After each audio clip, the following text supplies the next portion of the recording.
secret location in the city that moves mountains.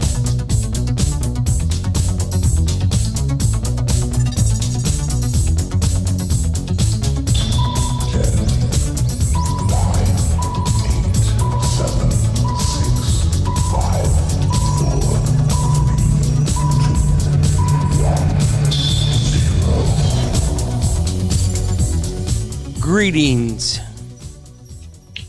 I've come to chew bubblegum and kick ass. How's it going today, Dirty Dan, my friend? Oh, Goose, it's going. It sounds like you've had the same kind of week that I have. Well, naturally, it's very synchronistic of us. Oh, yes, definitely. Pup is not at Bunker Studios right now. He had to pull some extra hours at Firehouse Subs. He may be joining us before the end of the show. I want to apologize for my voice. I am recovering from a very bad head cold, but I do sound a lot better than I did. Have you had Firehouse's new sub, their meatball parmesan pizza deal all in one? No. Is it worth the money? Is it delicious? I'd probably pay an extra $6 for it. Really? So Firehouse's new sub is endorsed by Dirty Dan, the Barbecue Man. Yeah, it's good. It's good. Yeah. It's, things have definitely been busy at the Cookie Factory this week. Very, very, very busy. You and I have not got to talk much this week, and I apologize for that. I know you've been busy as well. The barbecue pit's been bustling with broken trucks. We do have some news, though, that you will be next week on the podcast and the radio show. You will be in Bunker Studios, and we look forward to that very, very, very much. In the flesh, in person. Let's hope the bunker is big enough for Dirty Dan. Oh, I am sure that it is. Papa will not care a bit to let you in the bunker. We will take care of you. We're going to start out with some listener email. We are next week going to have a special mailbag segment on a podcast show, which will probably last around half hour, just answering email. Now, Goose, are you telling the people, you're forewarning them that they're going to get an extra batch of ear candy? Yes, they are going to get an extra batch of ear candy. Starting out this week, Dixon09 says, "Hey, Goose, I saw that Cronkite posted on Facebook. I saw what Cronkite posted on Facebook. I wish him the best. I'm also excited about Dirty Dan joining the show. Love the new website updates and killer new banner on Facebook profile. I'll be a fan for the rest of my life. Roswell, my friends." Thank you very much, Dixon09. And Dixon09 is referring to a post that Cronkite made, which you can hear, you heard on last week's radio show. And today's episode, I think it's episode 38, will be the last one that Cronkite is on. After that, he's no longer affiliated with Here to Chew Bubblegum, and we do wish him the best. I was able to interact with him and prior to my coming on board, and Cronkite, best of luck, stay safe out there. Hopefully your paths cross again, brother. Oh, yeah.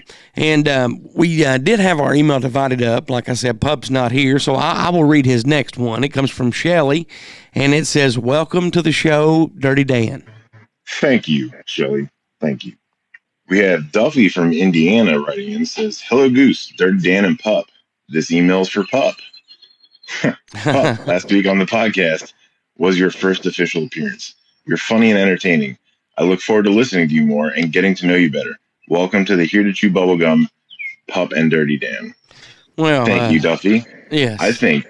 I think we should tell Pup about that, and we'll see if he actually listens and does his homework. I don't think I'm going to tell Pup about that. Pup would, Pup is known as the hype man. He may be jumping all around if he hears about that one. But, as Dirty Dan said, thank you very much, Duffy. Do you want to go ahead with your next one there? Yeah, we have a last name Sloan from Kentucky. "Hey, Goose, there are some freaky things going on at the Ingersoll Lockwood website. I've saw more and more people making videos and talking about it on TikTok. Thank you guys for making me aware of it. It's my new rabbit hole obsession." Sloan, good luck. There is a lot more things going on in the Ingersoll Lockwood website that I discovered earlier in the week, maybe on Tuesday or Wednesday. I actually started to talk about some of those on this show, but I think I'm going to wait till next Sunday when Dirty Dan is in the studio and talk about them. But they updated the website with new hidden messages and videos, and they even have a Q&A page. Interactive Q&A. Yes, and you can't find it through the menu screen. You actually have to search for it. And that Q&A page is very interesting, and we'll be talking about that on the podcast show next week. Let's see. After seeing that, I got distracted with the new copycat sites that are up. Well, I wasn't aware of any copycat sites. So I have it saved. I'll send you the link over, and responsibly after the radio show to avoid distraction. So next week we can have some fun on it, and you can definitely tell the ones that took the time to do it, and then you can definitely tell the ones that are just copy and pasting and nothing happens. Oh yeah. Well, I definitely look forward to that, and I'll also reach out to Ingersoll Lockwood by email. I'm not going to give anything away. I will talk about that on the podcast show. Let's see. Corey from Kentucky says, "Hello, everyone. Have you guys heard about what NASA is doing? NASA has a project where they are actually asking the public to look through pictures of the clouds/sky phenomenon. I do these a lot, but never saw one from NASA before. And yes, I've already saw a few pics that have some unidentified objects. You can join by going to zuneuniverse.org. Happy hunting." Thank you very much, Corey, for bringing that to our attention. I had not heard about that. We'll have to get that on the website and Facebook page. Yeah, definitely. zuneuniverse.org. And as Dirty Dan said, we will post that on the Facebook page and the website. You remember what I was talking about last week with that article where you were a little sketched out by this guy, and I said, let's give him the benefit of the doubt. He might be trying to do it right through the people. Right. Well, yeah, he could be. And I have listened to that episode like 6 times. 17 times over. And, I guess you're right. It's just one source made him sound like he was hiding something. But I will give him the benefit of the doubt. And thank you for opening my eyes up on that. Let's see. I can't let the goose get cooked already. Well, thank you very much. Do you want to go ahead with the your next one? Yeah, since we're on that topic anyway. Donnie from Texas writes, "Hey, Dirty Dan, welcome to the show." Thank you, Donnie. "What's one strange subject that really intrigues you? Goose likes Roswell. What about you? Pup, I ask you the same question too." That's 2 pieces of homework for Pup. That's exactly right. Well, I will answer on Pup's behalf. I think his is Bigfoot. Yeah. I think everybody got that hint after the first episode. Yes. But for me, it's something we actually touched on briefly last week, and hopefully we have some more solidarity coming up with it. And it is river submarines. Yeah, definitely. And or just submarines in general. Like, why is there a Russian submarine crippled in half in Antarctica? Right. Well, I mean, there's some very strange things about Antarctica. And I've saw some TikTok videos recently where one claims that what you're looking at in the video is actually inside the hollow earth. And it just looks like mountains, Well, there are caverns the size of 3 Manhattans, cavernous rooms down there that are 74, 75 degrees below the ice shelves. And that's not a myth anymore. That's a confirmed fact. There's drone footage. Right. So it's starting to come out, whether it's supposed to or not. And I think we should still take a trip there. Oh, I would love to, because I'd be sitting there in my basketball shorts and a nice pair of sunglasses and sandals, my hat on backwards and no shirt, just living my best polar bear life. There you go. Benjamin says, "Hey Goose, Dirty Dan and Pup, it's about time you updated the website, Goose. LOL, just kidding. But the website is looking good, really good. Have you ever thought about posting the show on the website, Roswell?" Thank you very much, Benjamin, for writing in with that. And I am a procrastinator when it comes to the website. I am the website master. And it's not that it's hard to do for me. It's just time consuming, and I spend so much time with the show, with recording, research, printing out stuff, making contacts. Your day job at the cookie factory. At the cookie factory.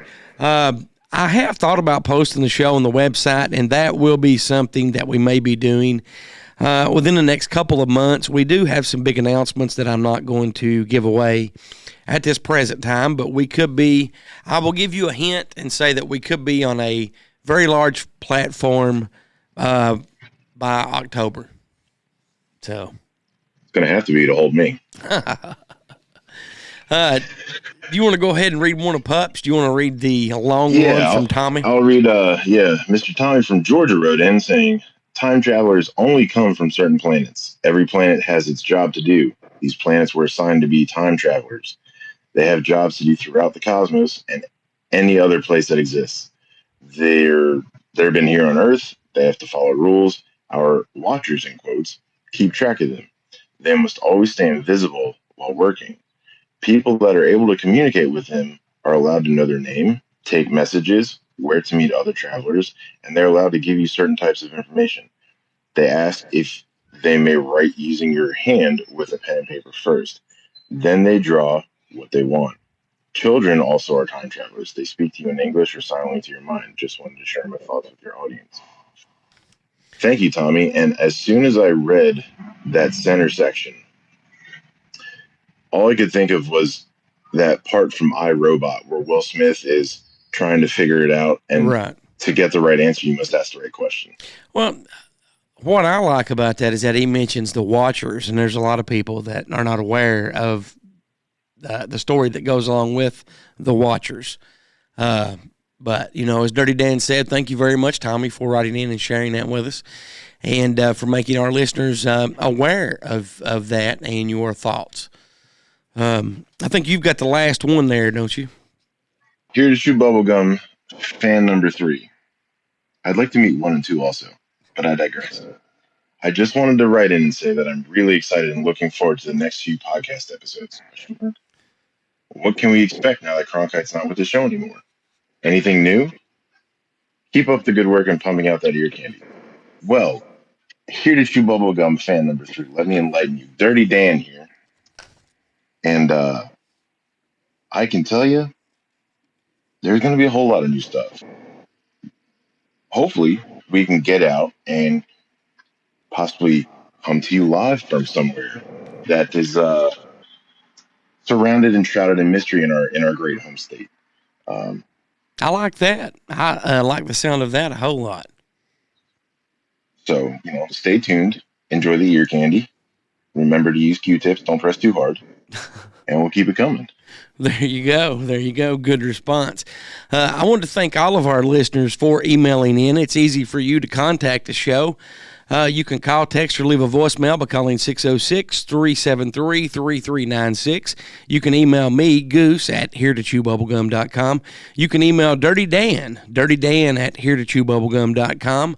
You can email Pup, Ned, or Elliot at heretochewbubblegum at yahoo.com.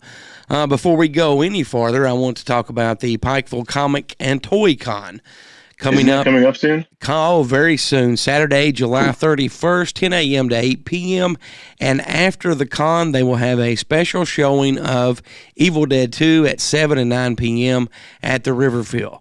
For more information, be sure to check out their website, PikevilleComicCon.net. They also have a Facebook page, or you can contact the E-Comic and Tech Shop on Facebook, or simply call 606-263-4946. for more information. Well, Dirty Dan, we're going to start out segment 1 with you. And your topic this week is something, and you talked about Synchronicity? Yes, there you go. Thank you very much. Sometimes my brain gets ahead of my mouth and the words just won't come out. But we've recently joined a Facebook group, and this was one of the main things that Justin Perkins posted in our Facebook group. And Justin Perkins of Talk Junkies. yes, that is correct. Our friend Justin Perkins of Talk, the Justin Perkins. And it is the Fatima UFO story, and Dirty Dan's going to tell us a little bit about that. So that is also coming up later as the question of the week, which just another synchronicity for us. And a good article is the Fatima UFO hypothesis, which is a theory that the miracle at Fatima was a UFO incident. There are literally hundreds of known UFO researchers and enthusiasts, some scientists that all started coming pouring out about 40 years after it happened. And everyone seems to kind of fall in line, putting it in either two different categories and only two. And it's, you have your scientific response, that, a natural phenomenon occurred and people had no idea what it was because they hadn't seen it before. And so clearly something unknown happening in nature is science. I guess that's how it works. Right. So I also don't know, I know the Vatican has a lot of money and whatnot, but I'm pretty sure they're not flying the Pope around in a UFO No. shaped object. So you mentioned the Vatican really quick. Let me ask you, what kind of secrets careful now. do you think, well, keep in mind this is the radio show, so what kind of secrets do you think are hidden in the basement of the Vatican? All of them. Do you think the chronovisor could possibly be hidden there? That is the television that is supposed to show events from the past. I think a key part of that, and let me start by saying this, answering this is, are you familiar with Oak Island? Yes, very. Okay. I 100% believe the actual ark is down there. And along with the heart of that TV, because there are two different signals that come up from there. And obviously if they have something that is breachable or more breachable, in the basement of the Vatican that could reveal all that, they have to have a failsafe. They have a backup. This is an amateur hour. Those guys were sick and twisted and demented in the way they thought about things hundreds and thousands of years ago, and in almost a romantic way. They just romanticized everything with it. And you want to talk about the quest for the Holy Grail.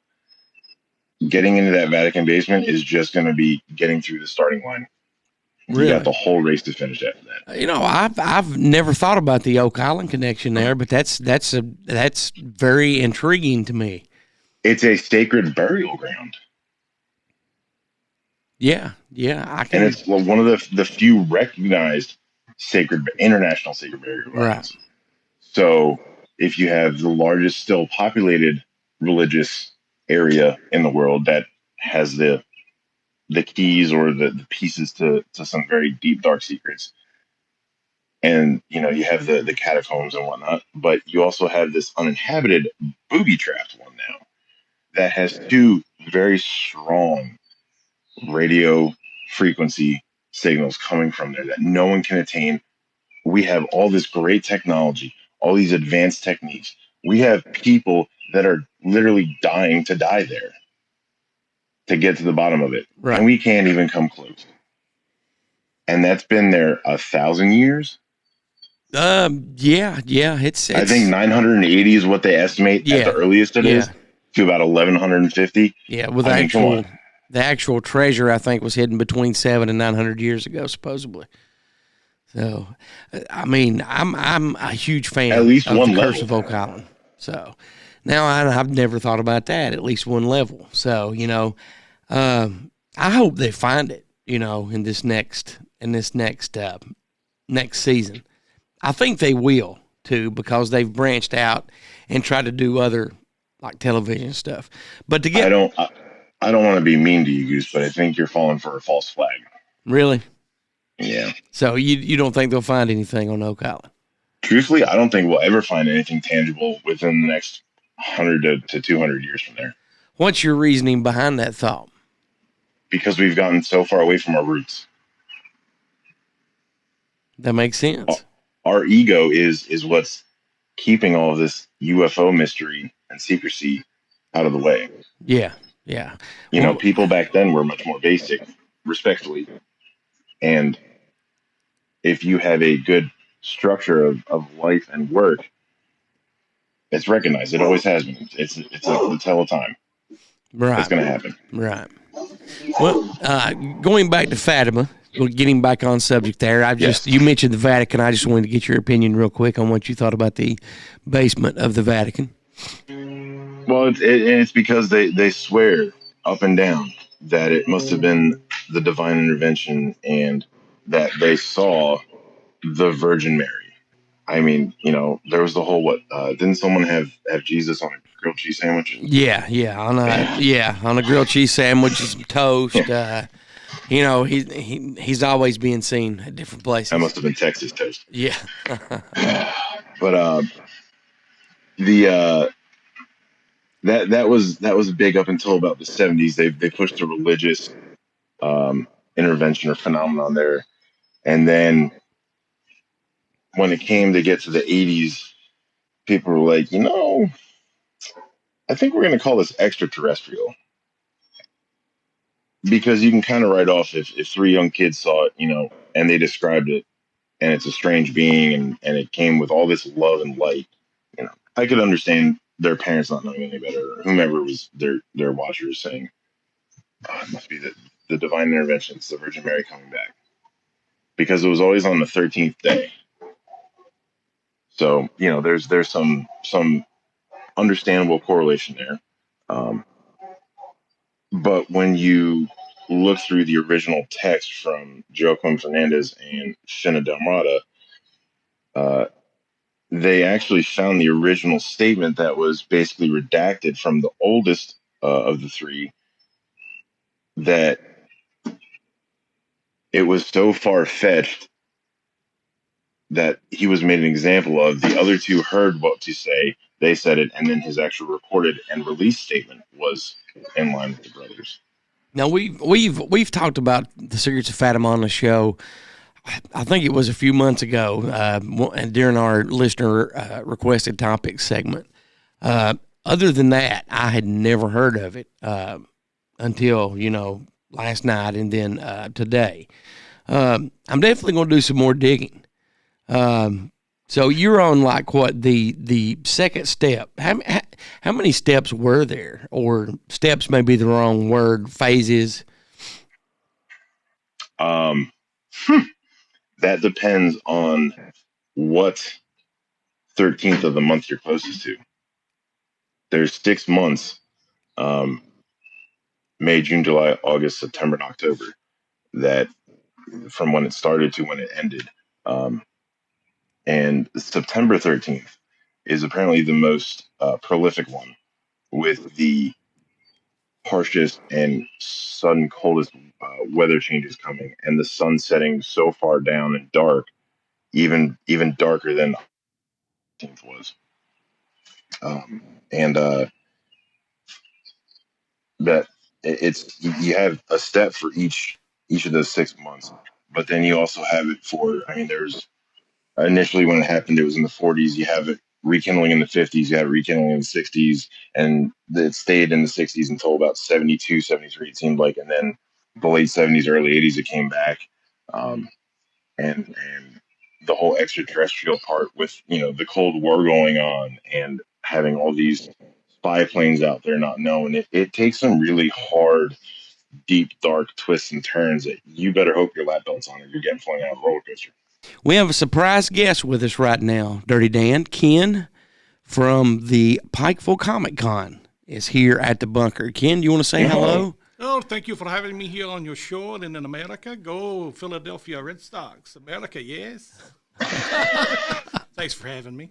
Oh, thank you very much for being. And if you need to move your microphone around, you can. If you, Ken, I used to live outside Philadelphia, and let me tell you, that comment right there would have gotten you beat by all Philly sports teams. well, I don't travel to Pennsylvania much, so I think I'm safe.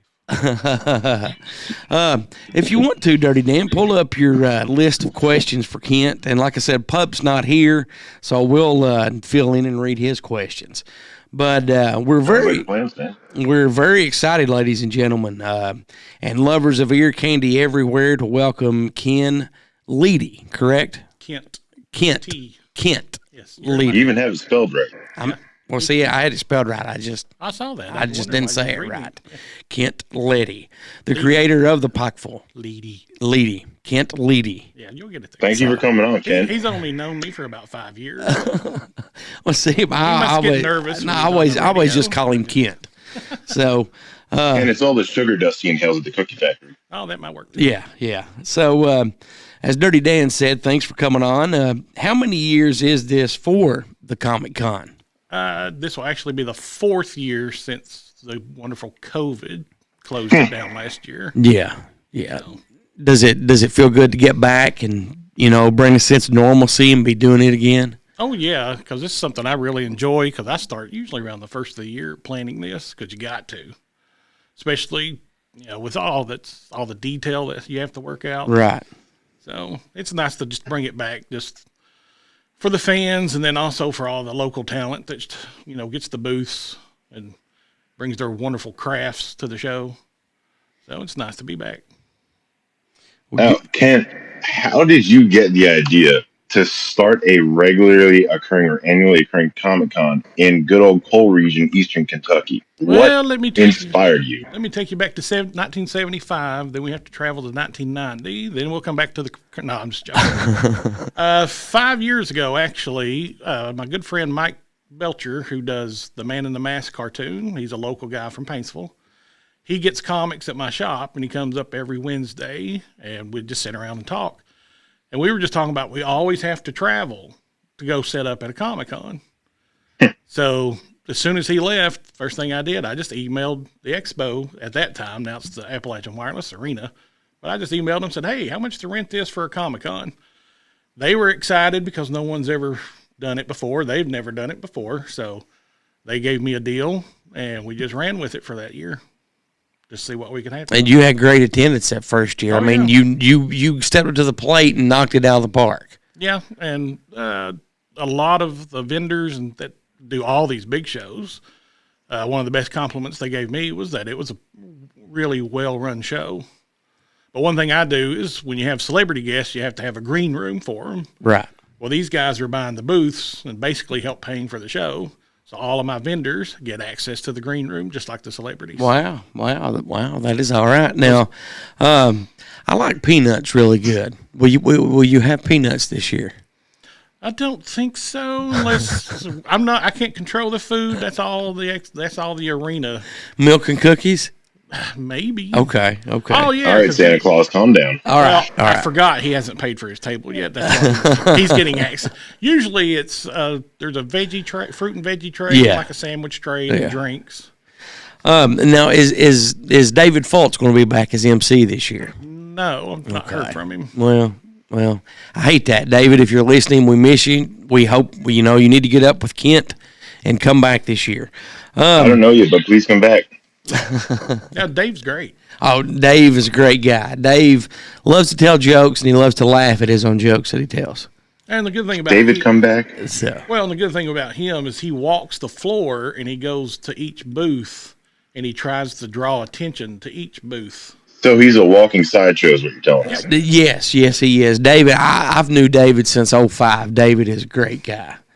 Actually, I guess year before last, the last year you had it, I actually threw him off a little bit because I went up and he was on stage getting ready to make an announcement. I turned around, turned my cell phone around, and take a selfie with him, and he stops, and then he, there's like a 10-second pause, and then he goes ahead and says what he's going to say, and he turns his mic off, jumps down, and he's like, "Why did you do that? You threw me off my game." I'm like, "Dave, hey, that's what I was meant to do."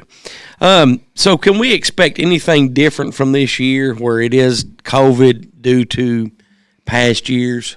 The two major things, there's no guests this year, just because when we started planning this in March, everything was still on lockdown. Right.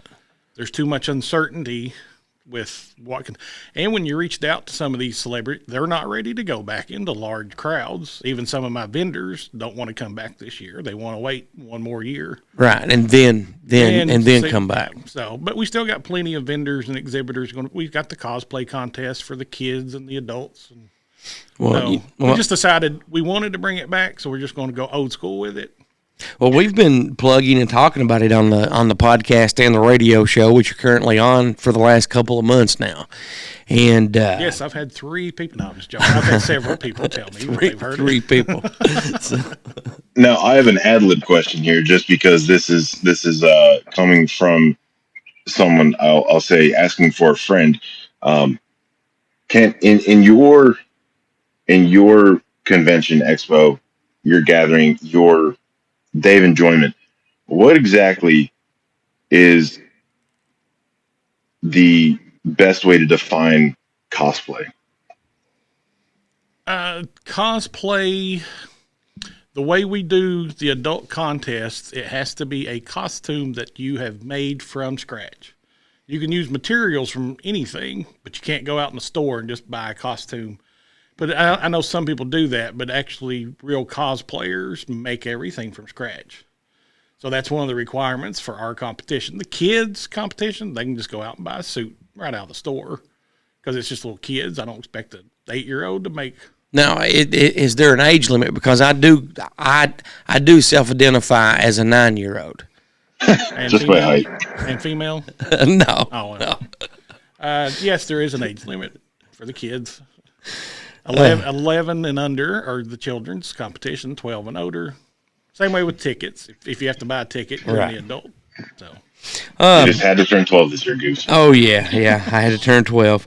Now, I understand that this year you'll be showing The Evil Dead 2 at the Riverfield after the convention. How can people see this?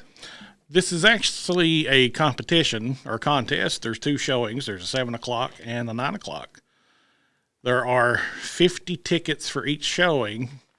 Basically, what we were going to do is draw 25 names per showing and 2 tickets per person.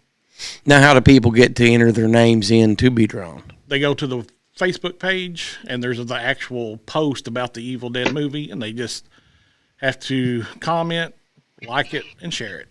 And then they get entered in the contest, and then we'll draw a few days before the convention, and then they can pick their tickets up. There's going to be special tickets printed, and you have to pick them up inside the convention.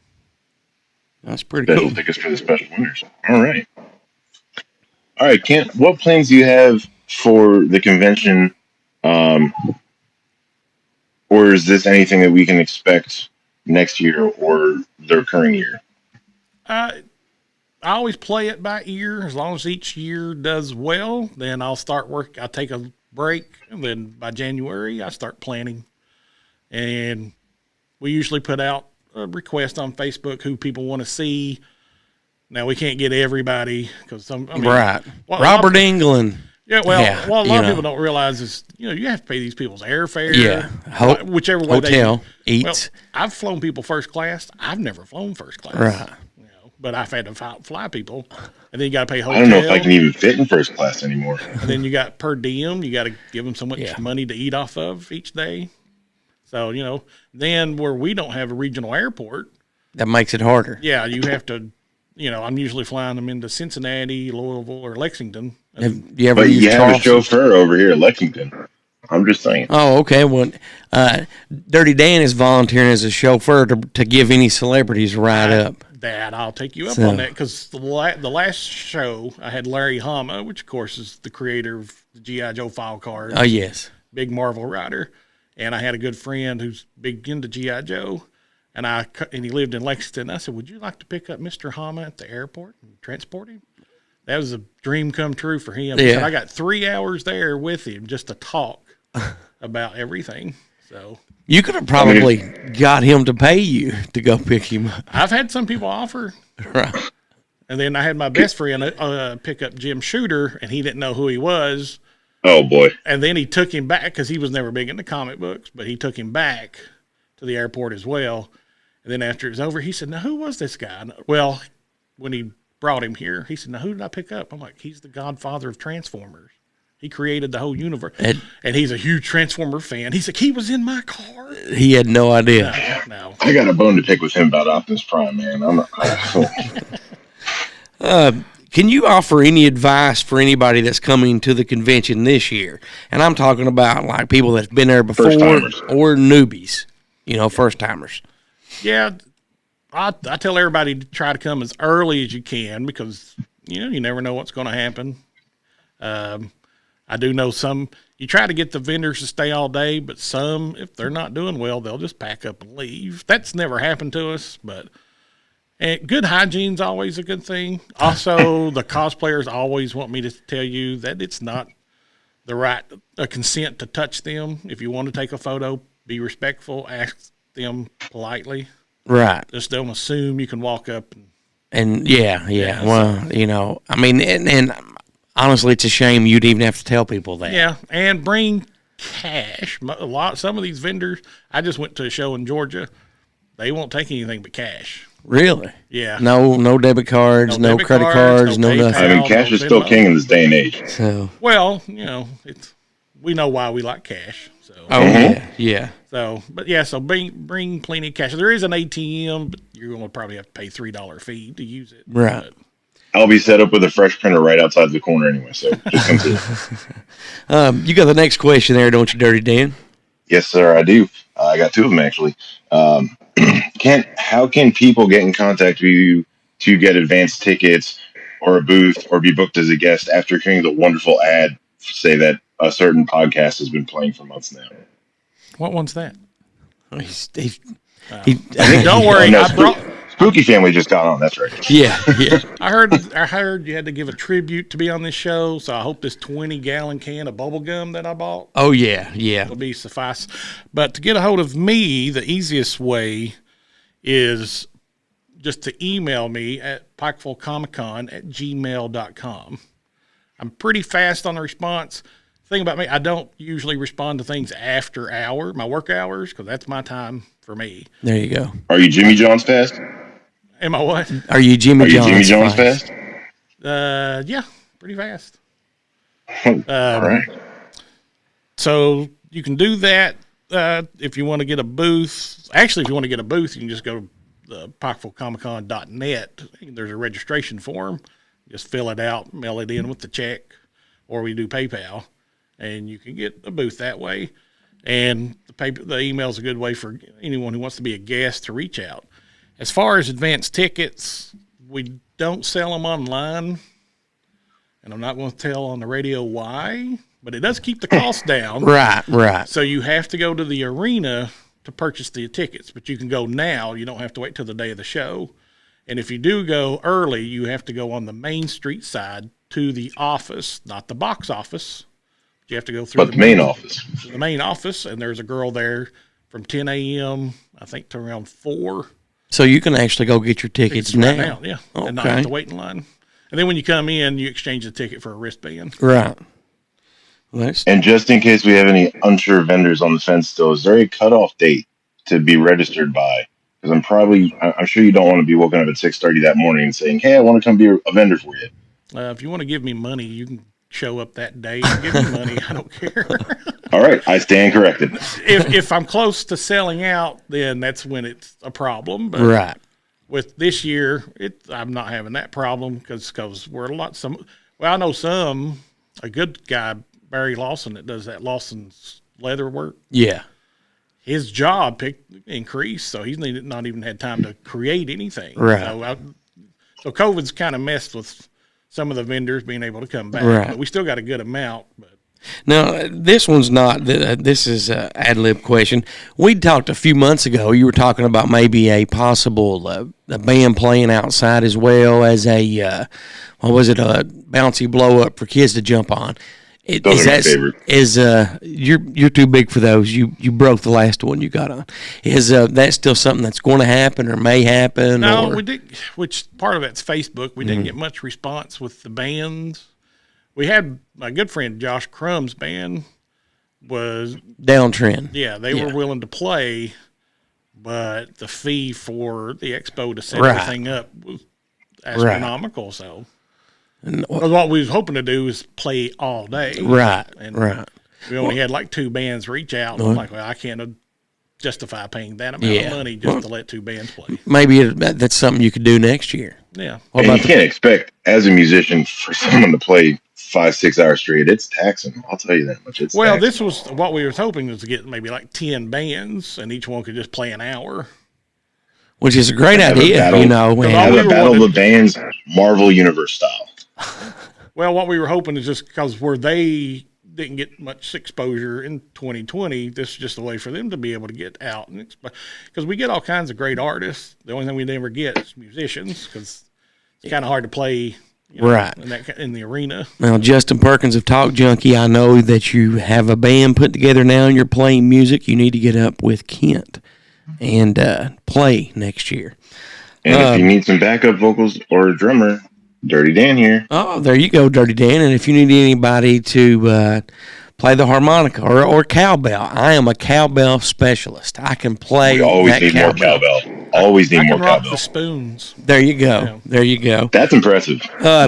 You got the next question too, don't you, Dirty Dan? Now, this I is, think at this point, everybody knows what's coming. yeah, oh yeah. And we ask this question to everybody that we talk to on the show.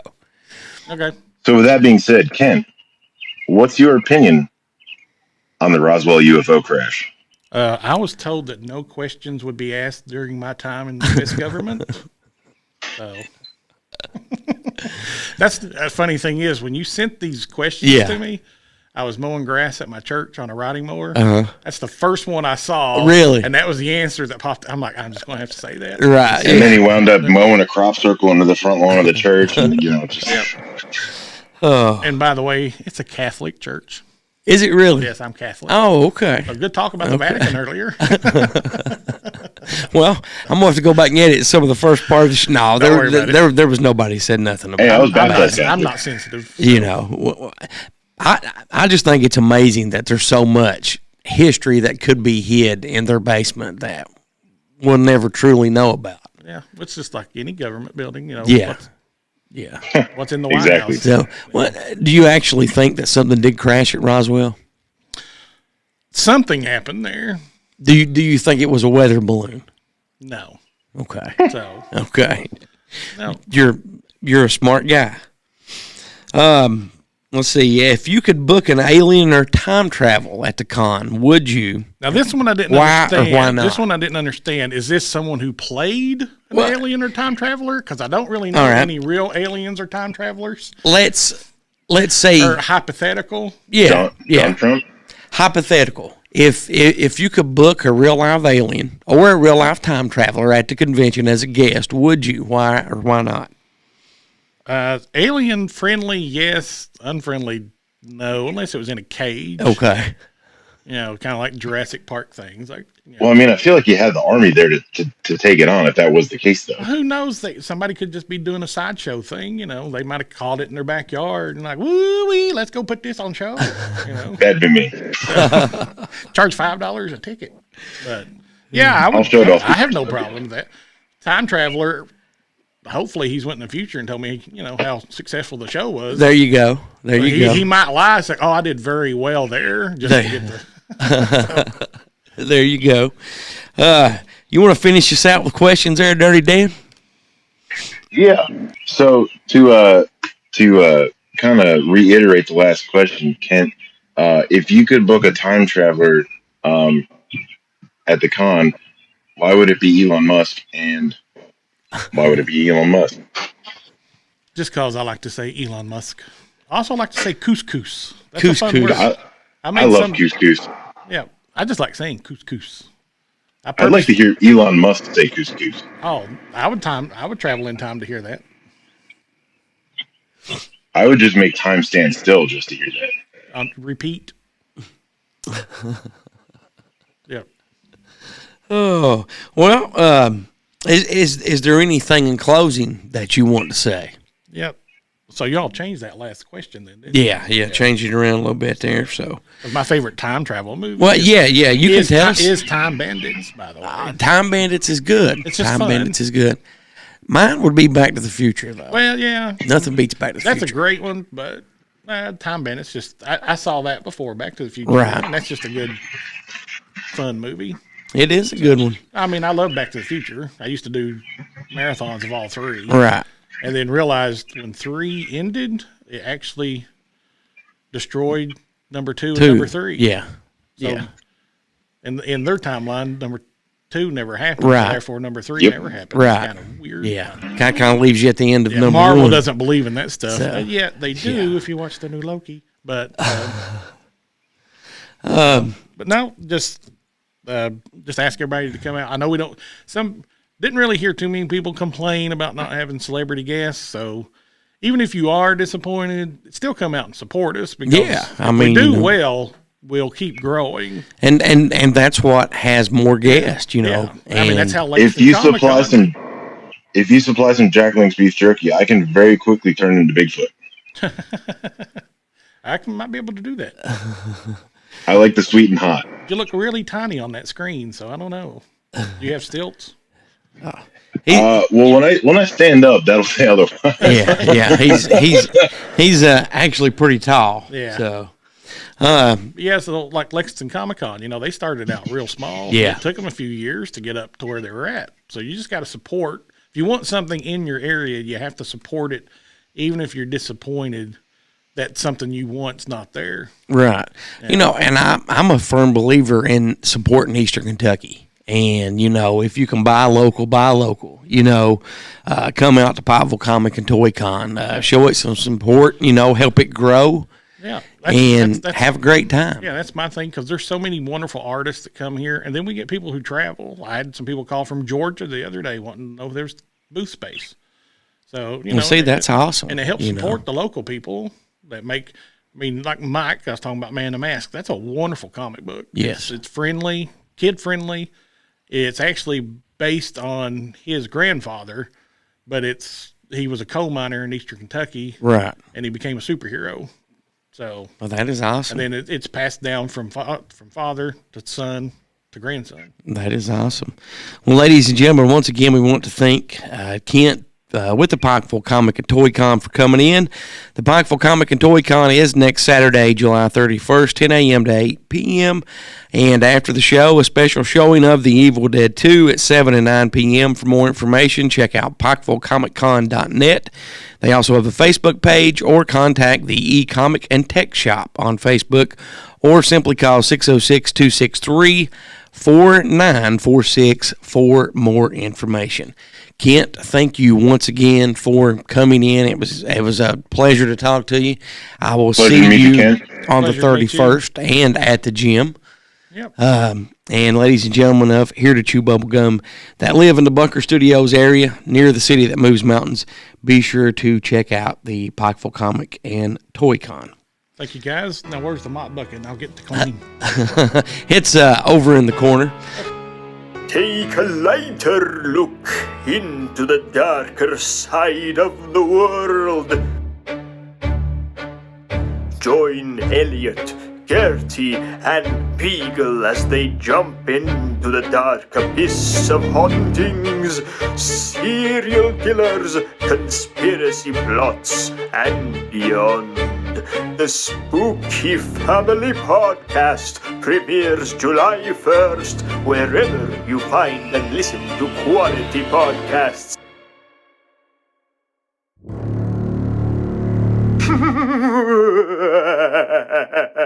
You're listening to Here to Chew Bubblegum. If Abraham Lincoln were alive, he'd listen. But he's dead.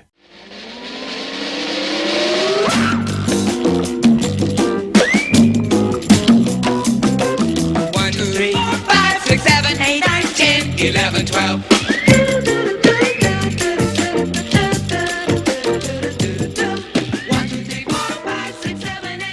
And welcome back to Here to Chew Bubblegum. I am Goose, and with me as always is my good friend Dirty Dan. The Barbecue Man. The Barbecue Man. I want to thank Kent with the Pikeville Comic Con for stopping by and letting us pick his brain a little bit. He's a fun guy. He's definitely a fun guy. Yes, he is. I'm a big fan of memes. And there's that one circulating around where it's that high school football player that's saying, not going to lie, he had me in the first half. And when he came in with that accent, I'm like, because I know the whole Comic Con thing is like international. I'm like, what did Goose just bring us to fry up here? Because that caught me off. I'm like, this is going to be a little hard to understand. And then he started talking. I'm like, son of a gun. Yeah, that was one of the things he said. He said, I'm going to have to listen to the show and hope my Russian translated nicely. I said, I did not get Russian out of that. I got like some really bad, like old Chinese Kung Fu movies where the mouth moves a mile a minute and then 30 seconds after the mouth starts, the English comes out. Well, you do know that, you do know I can do a Russian accent, right? We must get moose and squirrel. In Soviet Russia, moose and squirrel get you. No, we must get the moose and squirrel. To vodka. Yes. Moving on with the show. I didn't mean to interrupt you there during your Fatima. Did you call it your Fatima hypotenuse? It's not a triangle; it's a hypothesis. Is what it's labeled as, but I call it. I'm going to call it the Fatima Files. Well, when you're in the studio sometime, not next week, but we're going to have to sit down and talk about that because there is a lot that goes to that. But, our listeners. I gave the listeners a brief, very, very cheap version of the Cliff Notes bottom shelf at Barnes & Noble's of the 40-some pages of research I've done through there so far, with hundreds more to go yet. But the only thing I didn't get to say thinking about it, you ever seen the movie Oh Brother, Where Art Thou? Yes. That whole down on the river scene comes to mind when they're like talking about this, that, and that pretty little lady, and they just told them to go to this certain spot and then they're missing. Yeah. Because two of the three when they were kids that saw it, the eldest was alive. The other two died mysterious causes. So that's your,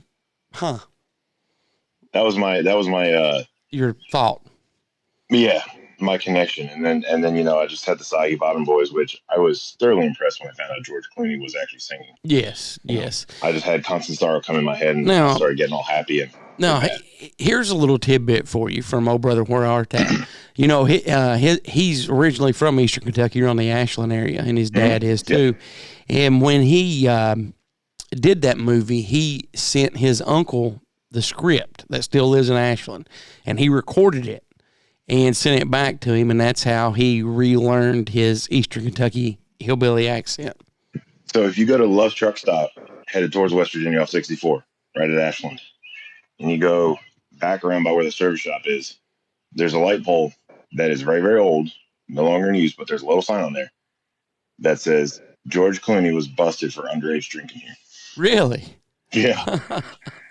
I'm going to have to check that out the next time I'm down that way. Have you heard NASA? And we'll talk about this real quick before we wrap it up. NASA says apparently things will be getting wild in 2023. According to a new study by NASA, sea level change science team from the University of Hawaii says that every coast in the United States will see an increase in high tides because of Wobble in the moon's orbit. The team goes on to say that those high tides will kick off a decade of dramatic increases in flood numbers in the 2030s. Have you heard about that? Yeah, so the timeline I saw was from actually 2023 to 2038. Yeah, that's the same one. And they call it a decade, but my math says 15 years is not a decade. That's a decade and a half. That's exactly right. Semantics, I guess. Oh, yeah. The USA Today report says NASA explains the correlation of global sea levels with the moon's orbit. High tides get higher and low tides get lower. Global sea level rise pushes high tides in only one direction. So half of the 18.6-year lunar cycle counteracts the effect of sea level rise. On high tides and the other increases the effect, NASA says. Scientists say this is nothing new or dangerous, and you shouldn't worry because the first wobble of the moon dates back to 1728. According to researchers at NASA, almost all U.S. coastlines, Hawaii, and Guam will see a leap in flood numbers. So that gives you something to look forward to. floods. Well, I mean, I like water skiing, so bring it on. Well, do you think if they do rise that a lot of Florida will be underwater? Because if you go back 10 years and you look at maps that people predicted, in the next 30 years, it shows Florida, there's not much left of it. I mean, Florida, New Jersey, I think like half of Delaware, Georgia, and Alabama. The Chesapeake is an area of concern too, and New Jersey, but it's New Jersey. And then California, all are talking about having some serious land shortage issues, and if these sea levels keep rising. But the thing is, well, there's a couple things on that. First, that's if you believe that's actually our moon. And if you want to know more on that, I suggest listening to a future episode of the podcast, because we will be talking about that. Yes, we will. And everything that surrounds that. There's also a magnetic polar effect on the tides that they don't know, and I don't personally have the wits to figure it out myself either, if it's because of the moon or that's what's causing the moon to do its shifting. But the Earth is also done a similar axis shift, and they kind of go back and forth. They kind of wish and wash against each other. You have your normal axis, but then there's like a 23.4 degree variance or sweep that it can go between, like you go from 0, which is the normal, up to plus or minus the other way. And that all has a huge effect on that. So, it could bring higher tides on one half the country here, but heck, California could see a quarter mile out from where their beaches normally are, right, that they now have a beach, because it's just shifted that much. The weight's got to transfer somewhere. And heck, I'm sure the heat and the droughts are part of the Midwest and like Utah and Nevada water level issues right now. But who's not to say that everything's connected, and it's just shifted to one side, and maybe that's why Europe has all these terrible floods now. And I totally agree with you. I think you're on the right page. I think it's funny that NASA, is saying that, and as we talked about earlier in the show, they're asking for, in that one email, asking for people's help to identify stuff in the clouds and so forth. And I will try to be open-minded. I will give the new guy at NASA a chance. Hopefully he's legit. You always got to go with your gut, though. I got two things pushing my gut feeling on the former Florida senator. A, he's a Florida man, and any title that starts out Florida man, it's going to be good. So they're going to be the ones that need to be there for us to get somewhere in this. The second thing is that right off the bat, in the first 3 weeks of him being there, I've already heard more from NASA and for NASA than I have all the space history leading up to that moment. Now, I've never realized that, but you are 100% correct there. That'd be a good point to end on this week. I want to say special thanks to Carlin for all the voiceover work, CK Uncle Bill, and the rest of the gang at deadpit.com. Justin Perkins of Talk Junkie. Be sure to check out Down on the Holler with Jordan and Brad, Seth's daily podcast. Also, don't forget about the Spooky Family podcast that is up now with episode 3. For more information, visit spookyfamilypodcast.com, and be sure to check out Rebecca Short on TikTok. That'll do it for this week. We'll see you next week, and until then, so long for now. Maybe I'm not leaving. Maybe I'm coming home.